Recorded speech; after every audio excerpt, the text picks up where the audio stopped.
Nouvelle semaine, on est lundi et aujourd'hui on va faire une petite activité assez particulière. Nous allons fabriquer nous-mêmes nos bijoux, c'est trop cool. Donc moi je vais fabriquer un bracelet, tandis que Léa va se fabriquer une bague.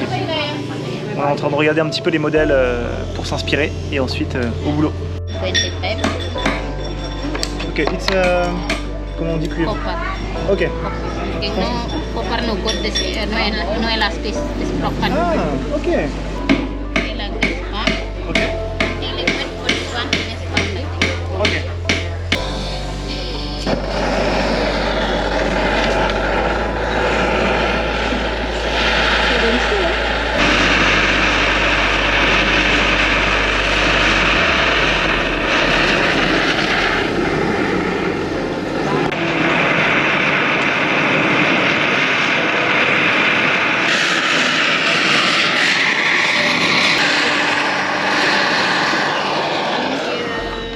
Waouh.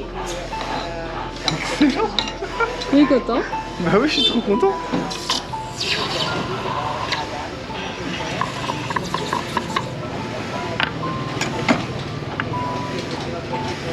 Ok. De ça, on va arriver à ça. Et là-dedans, c'est à mon avis 900, je sais pas combien millièmes d'argent. Et il y a un tout petit peu de cuivre, si je dis pas de bêtises, pour que l'alliage soit un tout petit peu flexible. Sinon, s'il n'y a que de l'argent, c'est pas flexible.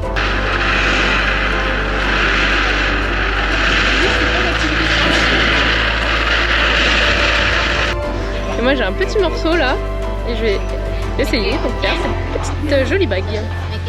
Tu vas pas essayer, tu vas réussir. Hein.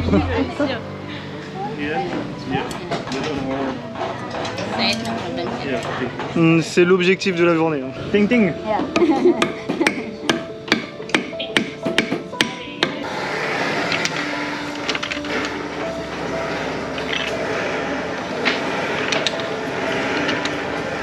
On est en train d'allonger et d'aplatir un morceau d'argent.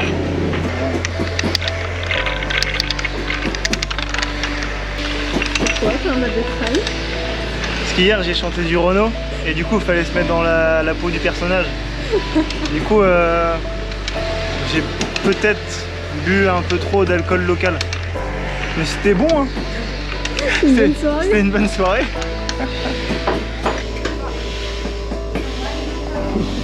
Je me retrouve avec tout ça pour faire ça.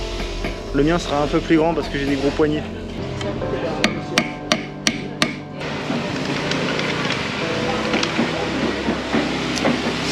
La particularité de la bague de Léa, c'est qu'elle est en 3 anneaux différents. Du coup, je pense qu'elle va mettre beaucoup plus de temps que moi pour faire mon petit bracelet torsadé là. Cette étape, je pense, je suis pas du tout sûr de ce que je raconte, mais que c'est pour rectifier un peu les craquelures qu'il y avait quand on a étiré le métal.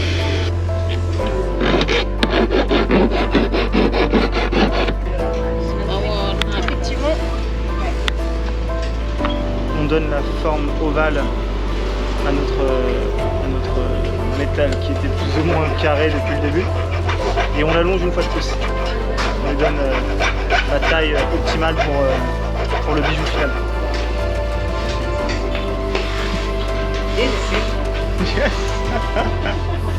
Là je suis en train de torsader mon futur bracelet.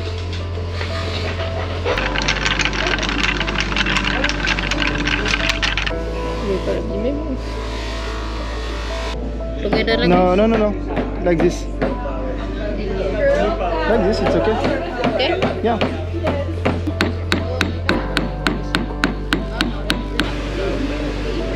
Ça, c'est un liquide qui permet d'oxyder le fer. Et donc le fer va devenir noir. Et ce qu'on veut, c'est garder du noir dans chaque torsade. Donc tout le bracelet va devenir noir, mais étant donné qu'ensuite je vais le polir, eh bien tout ce qui sera visible sera argenté, brillant. Et tout ce qui sera dans les torsades sera noir.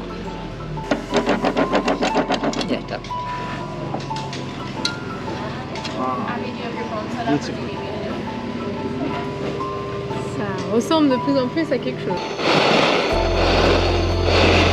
Là, ils sont en train de souder les 3 morceaux pour la bague. Après avoir mis le produit pour oxyder l'argent, eh bien on brosse le métal avant la prochaine étape. L'étape d'après, c'est ponçage et polissage. Yeah. Beautiful. Nice finish. Perfect. Wow. Perfect. Thank you very much. Yes, I. Thank you. That's it. Oh, beautiful. Yes. Oh, wow. Wow.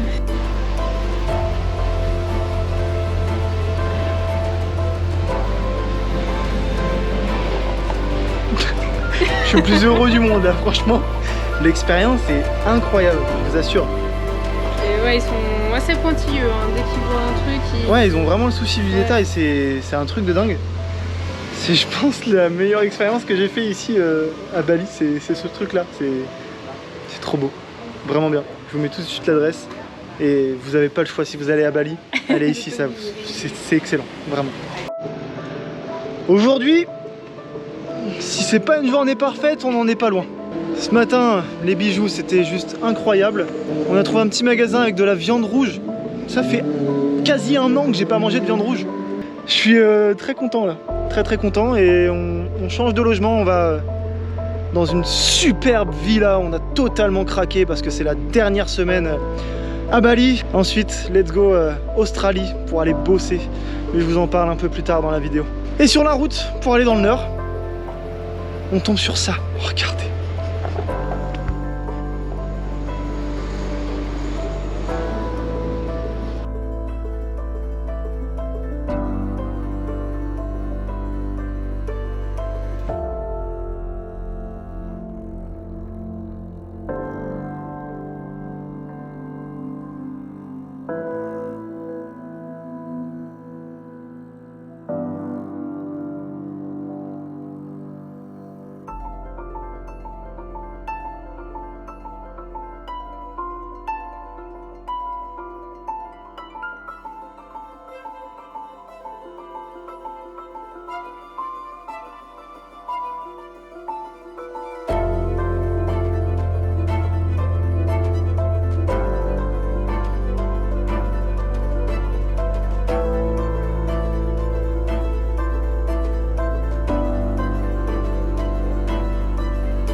Non, non, vous ne rêvez pas.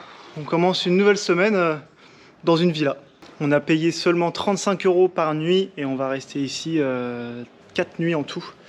On a un grand salon ouvert avec notre énorme piscine et notre super belle cuisine dans laquelle on va cuisiner de bons petits plats. De part et d'autre de la maison, on a 2 chambres et dans chaque chambre, il y a une salle de bain extérieure avec le toilette ici. C'est trop cool. Mais vraiment le clou du spectacle, c'est cette piscine. Elle est juste formidable. Ça va, t'es bien là? Ça va. Elle est super bonne. Samedi soir, je prends l'avion pour aller à Perth. Donc c'est une ville en Australie. Un peu déçu de partir, mais j'ai pas le choix. Je pars là-bas pour un PVT, un permis vacances-travail. Qui m'autorise à rester jusqu'à 1 an sur le territoire australien. L'idée est de rester plus ou moins 6 mois et de bosser afin de mettre de l'argent de côté pour continuer ce beau voyage. Ça va pas être facile parce qu'il y a énormément de paperasse à faire et c'est aussi pour ça qu'on s'est autorisé cette petite villa pour être au calme, profiter des derniers jours et faire tous les préparatifs. Léa de son côté va aussi aller en Australie, elle va sans doute rester autour de 1 an. Donc ce serait cool qu'on arrive à trouver un job dans la même boîte ou ou à minima dans la même ville. Je vais vous expliquer pas à pas les démarches administratives et vous donner quelques conseils et vous dire les erreurs que j'ai pu faire et que je vais faire. Donc tout au long de cette vidéo, ce sera beaucoup d'informations pour ce PVT. Donc n'hésitez pas, si vous avez la moindre question dans les commentaires, je me ferai un plaisir d'y répondre. Qui dit dernier jour à Bali, dit qu'on va se faire plaisir du début à la fin. Pour le repas de ce midi et pour ce soir, on a acheté de la viande rouge. Ça fait très longtemps que j'en ai pas mangé.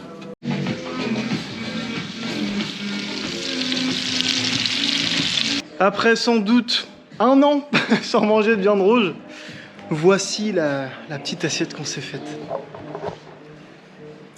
Ça a l'air bien bon. Bon app. Et maintenant, prochaine étape, c'est se faire de la pâte à tartiner maison.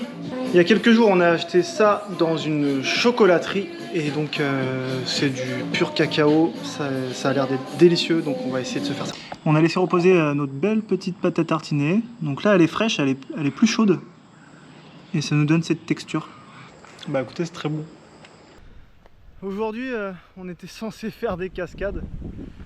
Mais on est arrivé au spot. Le spot devait être magnifique. Il y a 4 cascades et il y a des sortes de toboggans naturels sur de la pierre. Et des sauts de plusieurs mètres jusqu'à 12 mètres. Mais l'entrée est à plus de 7 € par personne et on peut rester maximum 2 heures.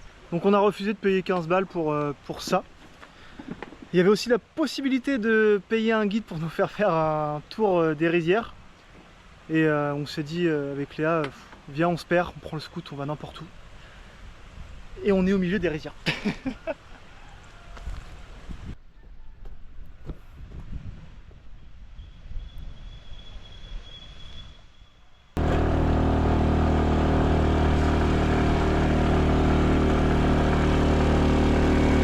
Trouver une cascade gratuite à Bali, c'est pas chose facile. Du coup, on a décidé de se prendre une petite bière et d'aller dans notre piscine puisqu'on en a une.